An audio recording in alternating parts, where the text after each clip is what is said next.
Hello everyone. Welcome to session 3 of the Buffalo Leadership video series. I'm Jon Macaskill, retired Navy SEAL commander turned leadership and mindfulness coach. Today, I'm joined by 4 incredible leaders. Not sure that I deserve to surround myself with such amazing people. They'll introduce themselves here in a second. Together, we're here to talk about grit in leadership, and how important grit is in leaders and in teams. But today, we're going to take a little twist on the typical grit you hear about. G.R.I.T.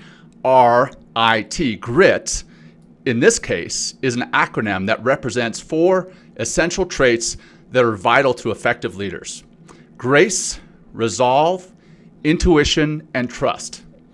Each of these traits, individually and as a collective, they enable leaders to navigate through challenging situations with confidence and maintain their team's trust and respect. Okay, now you may be asking, why is this the Buffalo Leadership video series?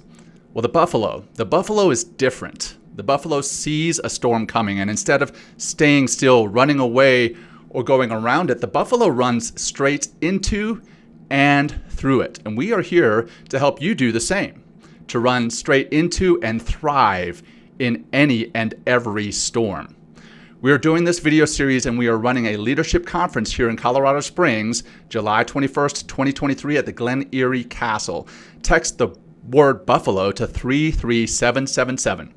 That's Buffalo to 33777 to find out more. All right, so all that out of the way.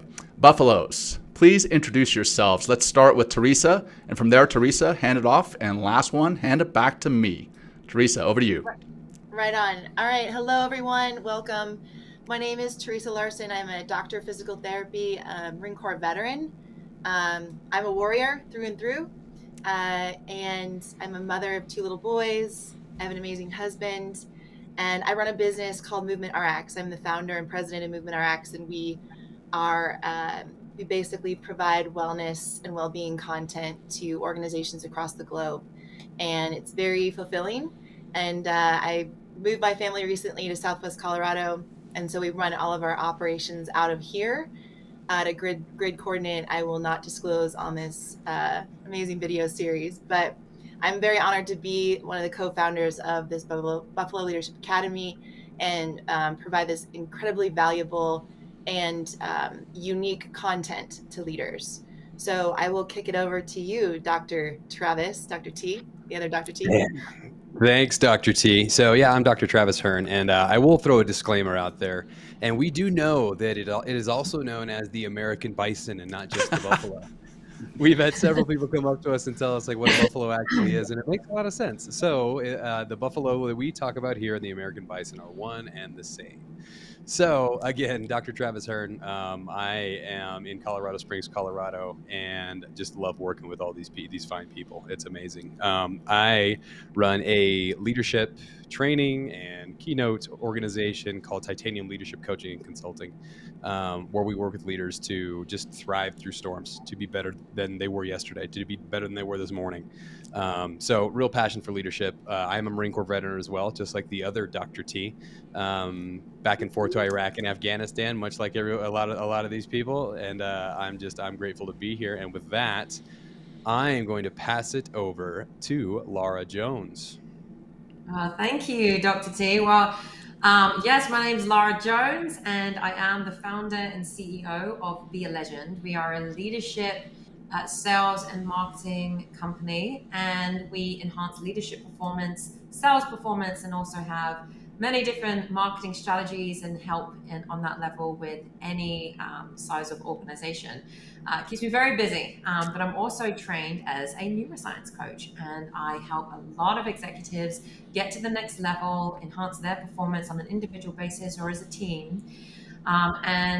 With the neuroscience part, I have a bachelor's and master's in psychology. So a lot of that training is deeply, heavily embedded into the programs that we've designed and developed as a company. So, and also on the side, I'm also an athlete. So I'm very busy.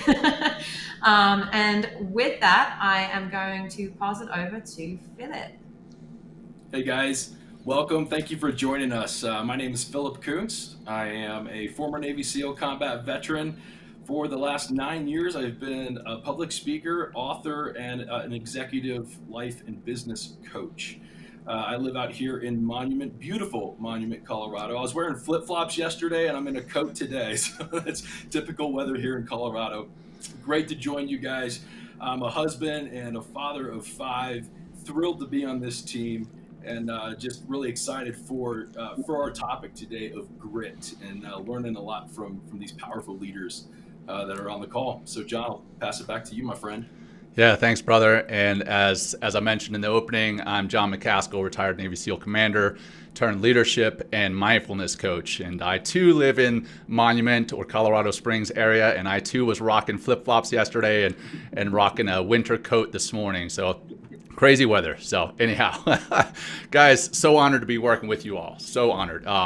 Let's get into this. G.R.I.T, grit, grace, resolve, intuition, and trust. Let's talk about that grace first.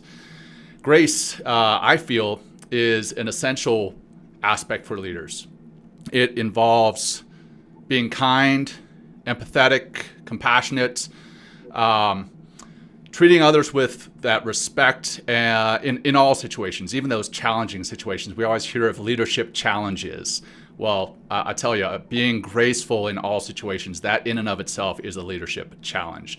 Leaders with grace, they communicate effectively, they listen actively, and they provide constructive feedback. They inspire and motivate their team leaders, team members, and they create positivity and productive work environment. To develop grace, leaders need to focus on developing their emotional intelligence. We hear EI and EQ all the time. Without that, it's really hard to be graceful. So we have to, in order to develop the grace, we have to develop that emotional intelligence. We have to practice that active listening. And active listening, when I say listening, I don't just mean listening with your ears. Listening by paying attention to what people are doing, their body language, their habits, that's listening too. And you have to practice that piece of the active listening as a leader. And then showing empathy towards others, empathy and compassion. Those two are not necessarily synonymous, right? A lot of the time you'll hear them used synonymously, but they are different. Empathy is feeling the same feelings that someone else has. Compassion is taking it one step further, wanting to lend a helping hand and actually lift whoever is in this trouble out of that hole. So that's what the compassion and empathy difference is. Now, I want to turn it over to Phillip. Phillip, can you tell me what grace means to you and some examples of where you've been shown grace or where you've shown it and that made a difference? Yeah, thanks, John. I think grace, so by the way, on a side note, I was a breacher in the SEAL team, so I was not very graceful. I just got to blow stuff up and make messes, right? So I wasn't very graceful when it comes to kicking down doors or busting through fences. So, but I heard once a really great definition of grace, and grace is giving someone something that they don't deserve. As opposed to mercy, mercy is not giving someone something they deserve. Grace is giving someone something that they don't deserve. And that's so important for great leaders. Great leaders, it's so important to show just copious amounts of grace. And John, I appreciate everything that you said that grace really encompasses. You know, and oftentimes it's hard for leaders if we're shown no grace. Oftentimes we want to kind of turn inward. It's really easy for us if we've been wronged, if we've been hurt by others, for us not to show them grace. But as great leaders, it's important to show grace, to lead by example, to demonstrate the qualities that we want to see in the people that we lead. So grace is so important for really great leaders. And I've been under a lot of leadership in my life that was kind of a void of grace. As a matter of fact, that was one of the things that propelled me to go and get my master's in leadership. Because I'm like, there's got to be great other ways to lead in a better way, and grace has a lot to do with that. I think that when you look at leaders who don't lead with grace, very authoritative, very oppressive type of leadership, I think a lot of that kind of stems from insecurities that they themselves have inside of them. Maybe they're feeling insecure about their identities. They're not real sure who they are, or maybe their world. They have a lot of storms that they're going through, and they don't know how to handle those storms. They feel very out of control inwardly, and so they try to control others out. They try to control other people and their environment outside. We would call that like more of a micromanaging type of leadership style. But that is not true of good and great leaders who demonstrate a lot of grace. Unfortunately, those leaders who are more micromanaging, what does that do? That causes a lot of carnage in the people that they are leading. And I myself, I can personally attest to just the undue pressure that people have this type of leadership style, and eventually that turns to anxiety and then emotional exhaustion and burnout. But there's one word, and I've said it several times, there's one word that really distinguishes those micromanagers, those very authoritative, do as I say, not as I do type of leaders, to those good leaders, those great leaders who really strive to empower those people that they lead. And that word is grace. Graceful leaders, they empower others. They almost normalize mistakes. I've been in the military. We can all agree that it's a very punitive type of environment where you make a mistake and you got to pay the man. It's very punitive. But with grace and leaders who really express and show a lot of grace, they're willing to get messy. They're willing to get messy. They normalize those mistakes. They say, hey, you know what? It's okay if you make mistakes. As a matter of fact, I expect for you to make mistakes, but we're going to learn from those mistakes. I'm going to have grace with you. We're going to learn from those mistakes, and then instead of really chastising them for those mistakes as well. So a graceful leader, a leader who demonstrates and leads with grace, they create a safe environment. They create an environment where it's really helpful for their people to learn and to grow instead of being under a lot of this undue type pressure. And the one thing that I need to continue to remind myself, as far as just a personal example, is I have to have grace with myself. I don't know about you guys, but I am always hardest on myself. And being a public speaker, I always rate my performance, right? I rate my presentations, and I'm like, oh, today that was like a B. That was like a B minus. I forgot a bunch of stuff. So I think it's really important for us to remember to not beat ourselves up, not to allow that shame to really attack our identities and internalize that. But instead to allow ourselves to give ourselves grace, to know that we're human, that we're going to mess up, and that no one's perfect, and then to learn from those mistakes, to continue to get better. I've said this before on our video series, that in the SEAL teams we have something called an AAR, after action review, and that's where we ask ourselves, hey, what went right, what went wrong, and how can we improve? And in that what went wrong category, it's important for us as leaders to show grace to the people who we're leading, and then to really capitalize on those lessons learned to see how we can get better. And then lastly, I'm a big conflict resolution guy. I kind of cringe when I say I love conflict, but I kind of do. I don't like it, but I do. I used to shy away from it. When I tell people I'm a recovering people pleaser. So this conflict has been something that I've really had to wrestle with in my life. And in your grace, as a great leader, your grace will be tested, especially during times of conflict.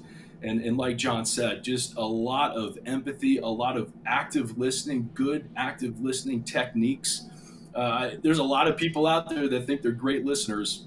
I want to encourage everyone who thinks that they are, try having a conversation where you simply just focus on what the person is saying instead of thinking of a rebuttal or thinking of what you're going to say, because in doing that, you lose 70% of what that person is saying. So really identifying with their emotion, Jon, like you said, is empathy, and then showing them that compassion and that grace is so important during conflict resolution.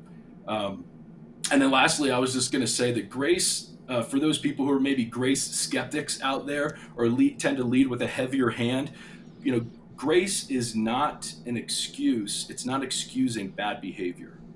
Grace is not letting other people off the hook. It's not minimizing things or sweeping things under the rug as if they never existed, but instead, grace allows us to help others to really learn from their mistakes, and then have the opportunity to move forward instead of staying stuck in the shame that a lot of poor leadership can instill upon someone as in this very punitive, micromanaging kind of leadership environment, if that makes sense. It does, 100%, man. And I love everything you said there about grace and psychological safety, and not if a leader does not have grace, what that causes in a culture, kind of that culture where failure is not an option. And Yeah. there's definitely times when failure is not an option. We've been on missions where failure has not been an option, but you can't experiment, you can't learn, you can't grow in an environment where that's the persistent culture. And grace lends itself to that. So I love that you hit on that. If you're just tuning in, we are the Buffalo Leaders, the Buffalo Leaders Academy. We're talking about G.R.I.T, grit, which in this particular case is grace, resolve, intuition, and trust.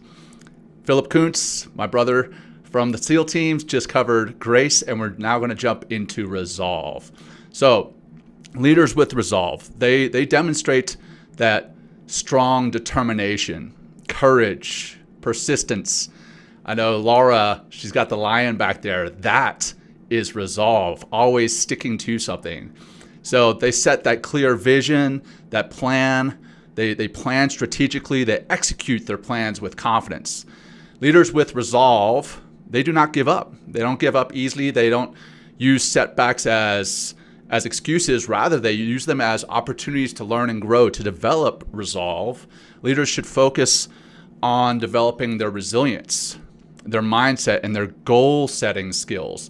So set those goals, those really big, hairy, audacious goals, those BHAGs, and then break those down into more digestible chunks so that you can really understand what your next step, your next rung on that ladder is. That's how you develop that resolve.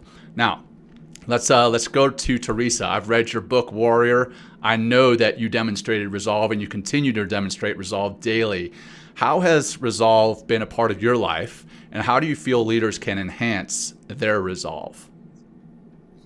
Oh man, this is like a book in and of itself. But yes, resolve is, man, I wrote basically a timeline of different events that have gone in my life that I'd like to share, but I will keep it short and sweet for you all today. From a young age, I mean, I was told, so my mother passed away when I was 10, and before she passed, she told me, Theresa, life is unfair, because I wondered why bad people weren't dying, and she was, because she's my mother, and she told me life is unfair, but life has to go on. And while that seemed like a simple sentence then, in many times in my life when I've wanted to quit, because I wanted to quit so many times, I remember that. Like, life has to go on and I need to keep moving forward. And so for me, I saw her be super resilient as a young mom going to die and being very strong for her family. And I saw my dad pick himself up and start a business and then eventually become a second vocation Catholic priest, basically going back and getting a doctorate, right, in theology at the age of like 56. Right. And so I saw this in my own family, and it's part of me. So in where I am right now, I wouldn't be here if I didn't flex the resolve muscle, which essentially, if you really boil it down, it's taking action, even in the midst of feeling like, I don't know, or doubt, or, not having the motivation. It's taking action anyway. And I'll give you some examples of that. And actually, the research points to the fact that if you do take action in your life with anything you want to do versus waiting for motivation, the motivation will come, versus waiting for motivation to happen to do something. You're going to probably wait your whole life, right? So, but some examples in my life of some resolve that really have led me to where I'm in my business now is after the Marine Corps, I didn't know what I wanted to do. I was, transitioning from the Marine Corps. I had struggled with a mental health condition that I had to get out for, which was an eating disorder. I had to figure out what was next. And it was really hard. And I had to go back to community college, after getting my bachelor's at Villanova, going back to community college in the middle of LA and doing prerequisites, which with a bunch of like 18 and 19-year-olds in physics and chemistry. And I remember standing at the community college campus going, WTF, or, what am I doing? And I remember what helped me get through community college, get through doing all my prereqs for PT school, getting my doctorate in PT, was remembering my why. I wanted to serve others. I wanted to help people like my mom who were sick and didn't have answers about their fitness, or help people with disabilities and help other people like myself who feel overwhelmed or burnt out in their life find health. And so that why was at my forefront. Going through community college, basically 2 years of community college, then another 2 years of getting prereqs, then getting a doctorate that took me 3 years, then starting a business, which, by the way, isn't all peaches and cream when you start a business. It's not like, oh, I set up a business and a website and everyone's just coming to me and loves me. No, it takes time to build. And I built a business that I loved, that I also got burnt out in. And so having to pivot and figure out a way to do my business in a way that made sense for me and my family, and the way I could serve more people versus just one-on-one. So Movement RX started as a PT practice in CrossFit gyms across Southern California. And I taught for CrossFit across the globe. And yet that wasn't, at some point I realized, no, I wanted more and it needed to be different for me. So the resolve for me to say, okay, I got to pivot. I got to pivot in now, push into this space where I can work more digitally and do presentations and not give of myself every single hour to different people, which was causing me personally to burn out, allowed me to, I had to understand that maybe I would take a financial cut or a financial, I would struggle a little financially for a little bit until I found this new pivot and found my stride in this new pivot. But I kept the why at my forefront and I kept taking action. And yes, it was scary. And like, as Brene Brown, if anyone's a Brene Brown fan, I know you guys are, everyone here, but it's like, it is scary when you go out on your own and you're trying new things. And so I kept my why in front of me. I wanted to serve people and give them the knowledge and tools to be physically and emotionally free. And my path has been anywhere but linear, but it's led me to doing this work now. And it will probably continue to be anything but linear.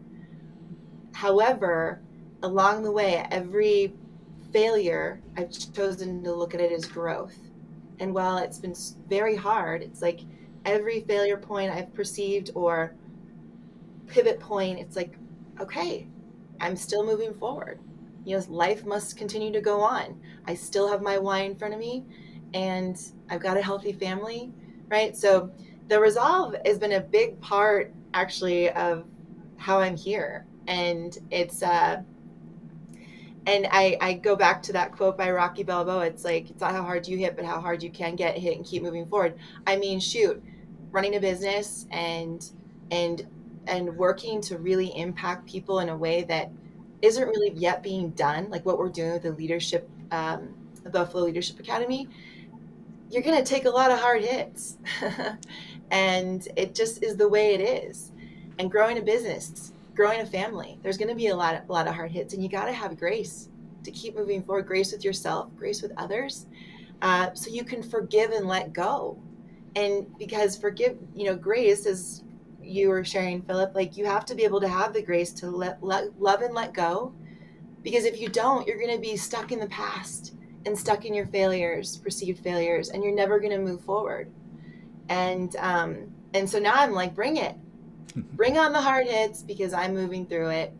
This is my goal, and I'm going to enjoy the journey of it. And that's another part about the resolve that I'll end with here, is that while, we've got to make pivots and we have our goals and I have my why, what's equally important is the journey of like knowing that in the resolve and in the struggle of growing a team, cultivating a team, having grace with yourself, being healthy, all of those things can be very hard, doing those things, but it can also be very amazing too at the same time.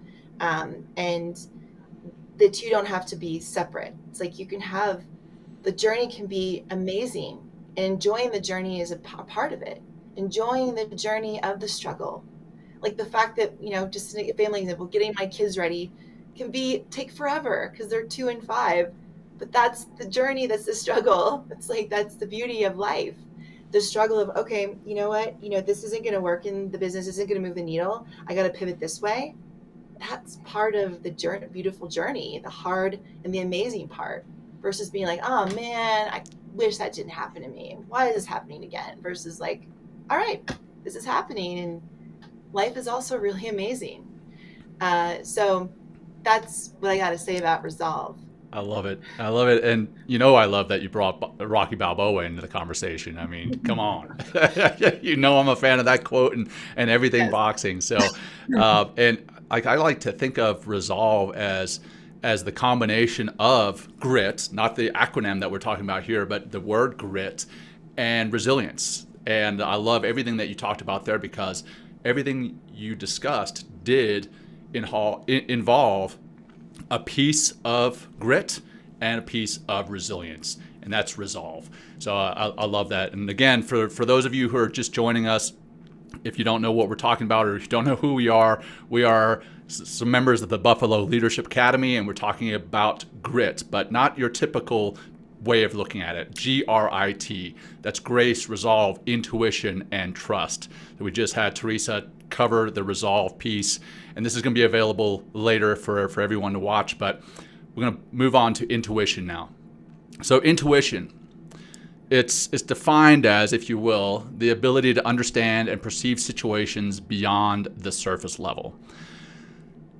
Leaders with intuition can anticipate those challenges, identify ways to overcome those challenges, identify opportunities, and make informed decisions quickly. They have a deep understanding of their team members and can connect with them on a deeper level, a personal level.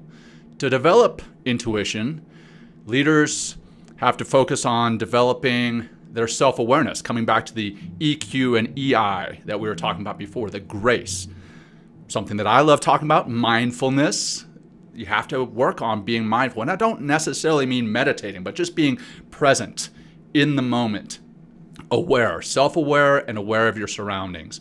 And then reflection skills. You have to work on developing those.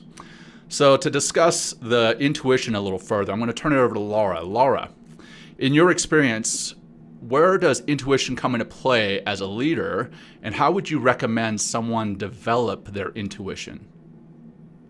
Well, John, such a great question. And actually what Dr. T was just saying leads very heavily into intuition, because basically the fundamental meaning of intuition is, we come to a conclusion through instinct rather than conscious rationalization.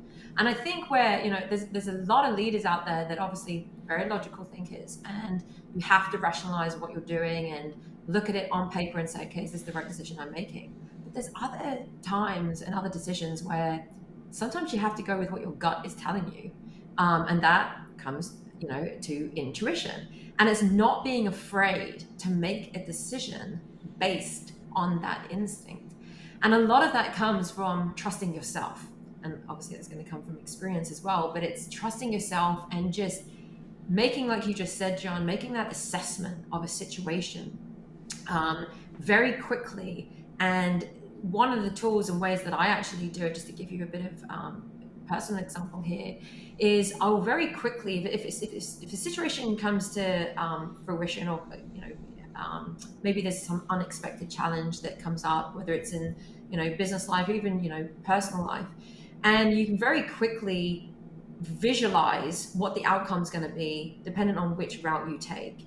And it's just having that ability to feed from the information that your brain has already received prior, and going with experience that you've learned throughout life and through developing, whether it's your business or, like I said, outside of that. And just having that ability to trust in your decision and not second guess yourself.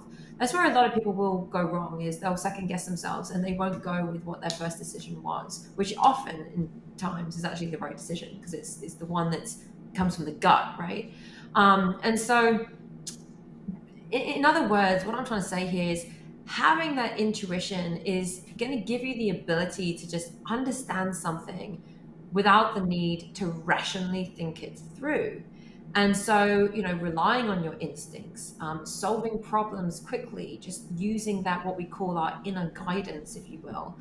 And I think, one of the ways to be able to develop that on a much deeper level, in fact, you touched on some of these points already, Jon, but, having empathy is a huge one, and understanding people, because how you are is not how everybody else in the room is necessarily going to be. And so the more that you can understand other people on their level with however they communicate, and how you kind of pay attention to how they're decoding the message that you're giving to them, will give you that ability to be able to put yourself in their shoes in other situations. And so you can pull from that experience and that knowledge when you're faced with, say, an unexpected challenge, some type of adversity, or even if it's not adversity or an unexpected challenge, even if it's just, another decision in the business, or like what Dr. T was just saying, if there's something you think this isn't quite working, we're going to have to pivot. What are we going to do? You have to trust that gut. And where does that come from? It comes from your experience and the ability to put yourself in other shoes, identify different outcomes very quickly, visualize it, and say, okay, this is the outcome that I really want, so this is the route I need to go. So there is a heck of a lot of visualization that I use, when it comes to making a decision based on intuition. I will say this as well, that when it comes to intuition, it's, I like to, I don't say I'm necessarily a trendsetter, right? But I don't follow the norm. Like, I will think outside that box. And it comes back to having that fixed mindset and growth mindset, and just pushing yourself past that boundary, and always saying, you know what, I'm not going to follow what everybody else is doing. I'm going to try and do something very different and think outside the box here, and do something that maybe others haven't thought of, or maybe they have thought of, but they haven't taken the action on it. And so I'm going to do both. And I'm going to show that, with my instinct, and also, visualizing that outcome, anything is possible. And personally, I actually thrive, and I use my intuition a lot here, when others tell me, like, it can't be done. I'll give you a couple of examples. One of them this morning, I actually pushed nearly 9 plates in with my other athletes today on the sled. And for those of our listeners that are unfamiliar with what I'm talking about, each plate is 45 pounds.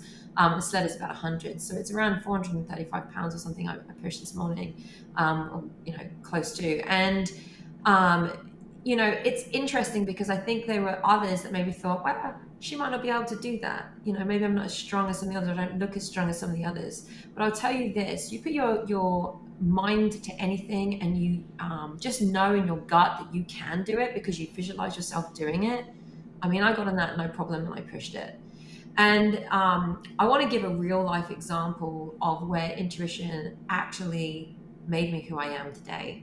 And that is when I first came to America, or even before that, when I first made the decision to come to America. I can't tell you how many people, thought I was absolutely crazy, walking away from a 6-figure salary, from a life where, I built up a great reputation, a lot of people knew me, to suddenly come into a brand new country where nobody knew me. But I had something in my gut that told me it was now or never. That was nearly 7 years ago. And rolling on a little bit, maybe about a year, maybe not even quite a year, it was about 8 months into that move, I hit some hard times, and it was difficult.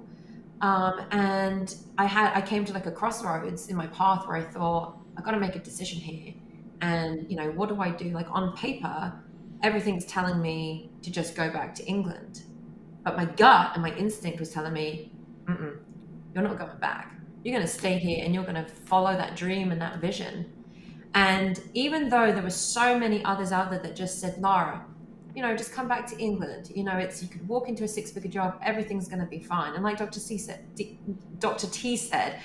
starting a business is, not for the faint-hearted, and it's certainly no easy road. And so that's where, I was having, ups and downs, and I was trying to, figure things out and so forth. But with that gut instinct, my goodness, am I glad that I listened to that instinct and I said, no, I'm going to continue on this path. I can visualize, what I'm trying to build here.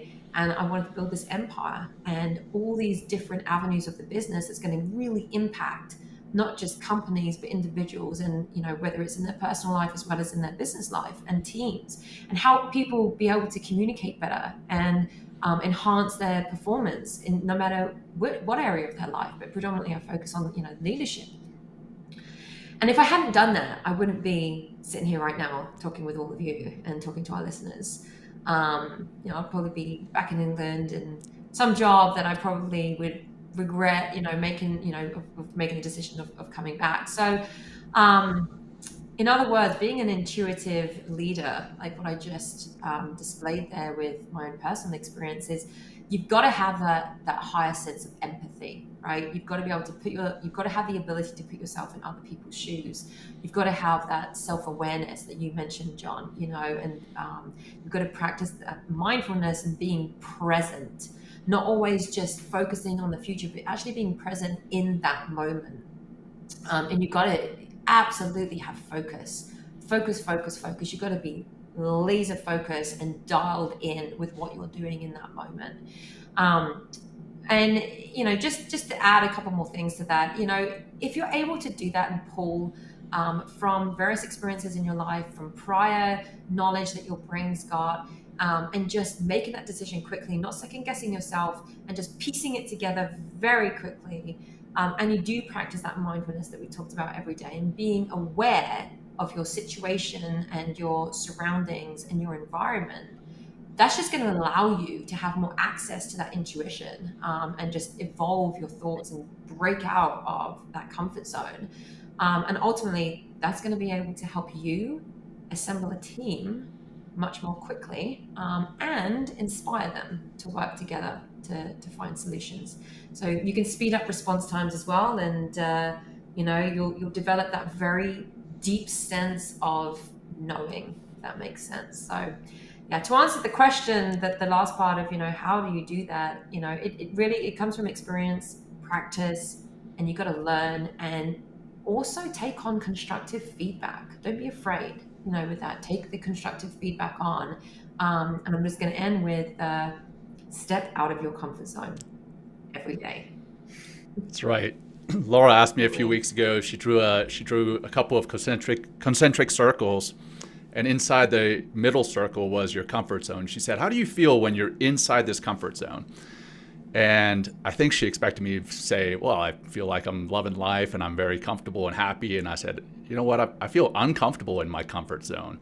I want to push myself. I want to push my team. I want to push my colleagues and friends and family even, because I think that's what makes us better and ties us together. And I love that you brought in the example of you're starting your business here in America, bringing yourself over here with not knowing anyone, because that actually ties into what we're doing here today, right now. The five of us didn't really know one another 6 months ago. And we have an intuition as a group that we wanted to do this Buffalo Leaders Conference, which has now evolved into the Buffalo Leadership Academy. And we're not guaranteed that this is going to be a success. But I tell you what, I can feel it in my gut. And I see the heads shaking up and down here in the boxes. We can feel it because that intuition is strong, and we've developed that over time. So I love that. So again, for those who are just joining us, we are the Buffalo Leaders from the Buffalo Leadership Academy. We're talking about grit and how important it is for leaders. But again, and for those who have been tuned in since the beginning, forgive me as I keep reiterating this, but I want to make sure those who are tuning in late hear this. We're talking about G.R.I.T, grit as an acronym: grace, resolve, intuition, and trust.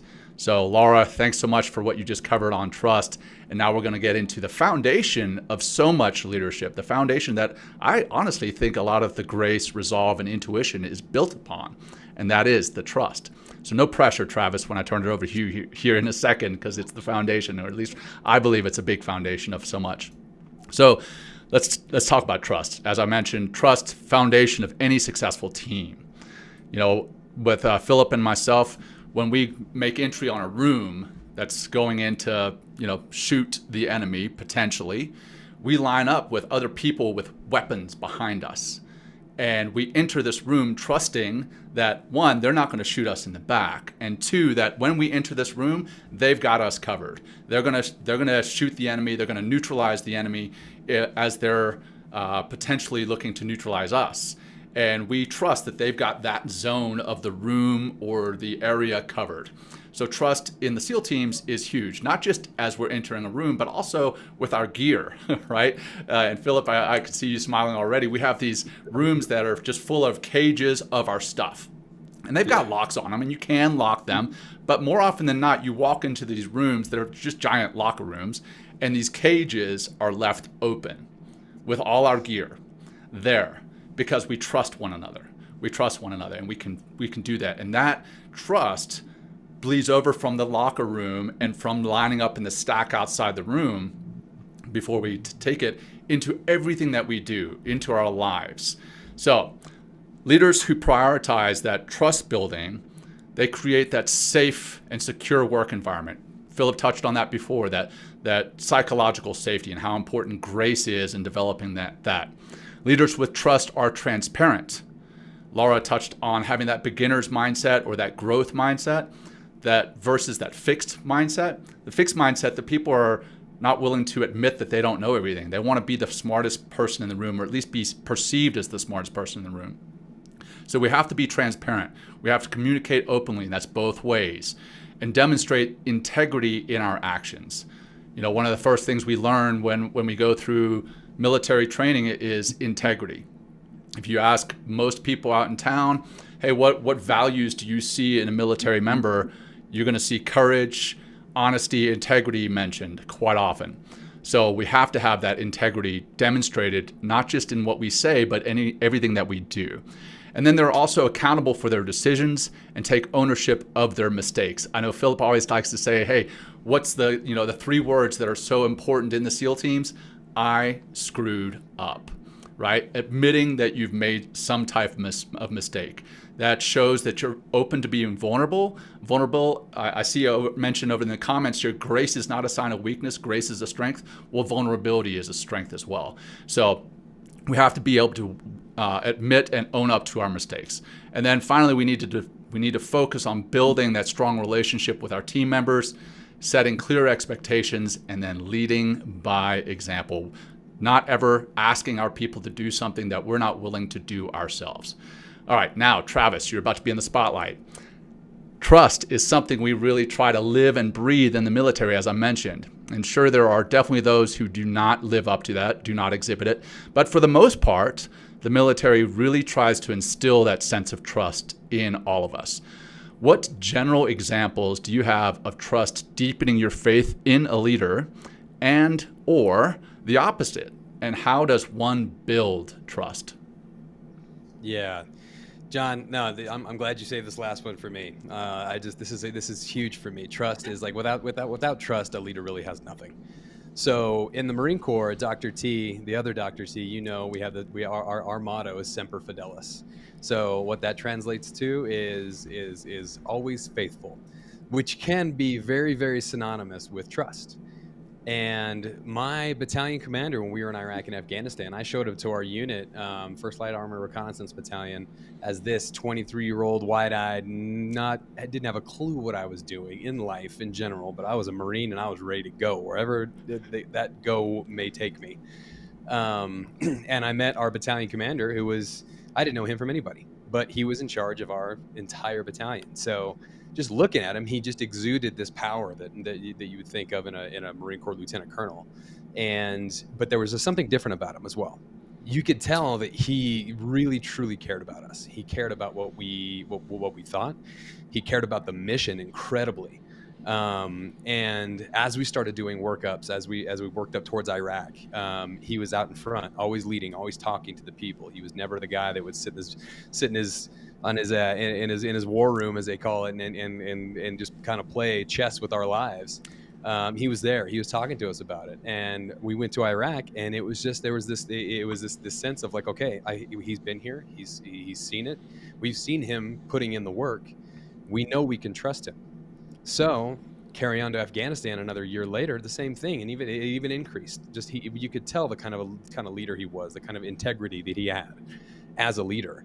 To be able to building up trust was one of his key foundations of the entire battalion, not just his leadership group, but building the trust of the battalion. And then our last operation down in southern Afghanistan, he jumps up on top of the LAVs and talks to everybody. There's about probably a couple hundred of us getting ready to go just take this town, and he's up on top of the LAV, and we've known him for 2.5 years, and he's just pumping us up. And we know that what he is saying is true because of his actions in the past. He's showed us that he's the real deal. He's showed us that he has the stuff. He's showed us he's proven to us that he's going to take care of us. And you can't just say those things. Hey, if I say, hey John, let's go on this hike, I promise I'll take care of you.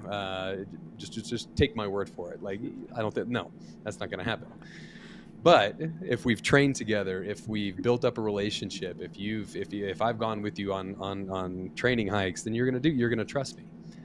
So translating that into kind of a theoretical lens, forgive me for 1 second, I'm going to put on the EDD hat, and I promise I'll take it off right after this. But transformational leadership is one of my favorite leadership theories. I studied it inside and out, and it has has 4 components to it, but 2 of the core components when it comes to trust are individual consideration and idealized influence. So individual consideration is exactly what it sounds like.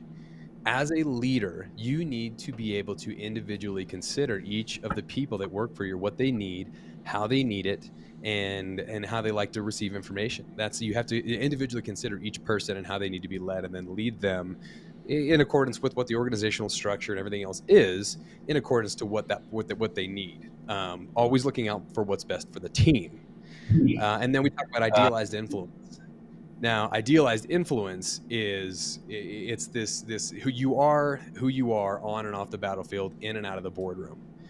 That means that you exude this presence of trust, whether you are out in town after 5 o'clock, whether you're on a Zoom call, whether you're on the Buffalo Leadership Series and you're spouting out whatever you're doing, you're always the same person, and you're building up trust because that's who you are. You have that integrity about you.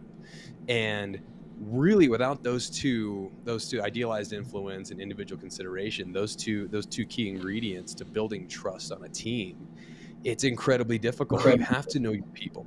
You have to know you have to be this leader that other people are going to look up to, because leaders, they are looked up to. It's just a part of the job. This is part of what happens. So that's why leading from the front, being able to do what you say and say what you do, and being the guy, being the man or woman of action, to be able to show people how to do it rather than just tell people. So yeah, again, John, super glad that I got the trust part of this acronym, because it's foundational. If you build it and if you maintain it, you will be able to sustain a team for years and years to come. If you break it, it takes a long time to refill that bucket up. And oftentimes that bucket has a giant hole in it. You can just keep pouring into it, and it's never going to get full. So trust, really difficult to obtain, especially as a leader of big teams, small teams, military teams, whatever it is, families.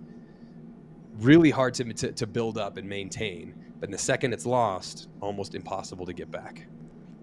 I'm so glad you touched on that piece, because I've seen leaders that I have trusted, and then they had a moment where they faltered in their decision, and they did something that I lost my trust in them, and most of them never gained it back.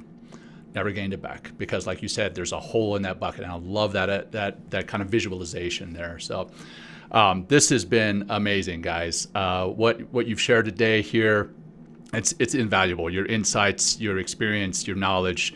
You truly are a herd of buffaloes, and I'm honored to be amongst you guys.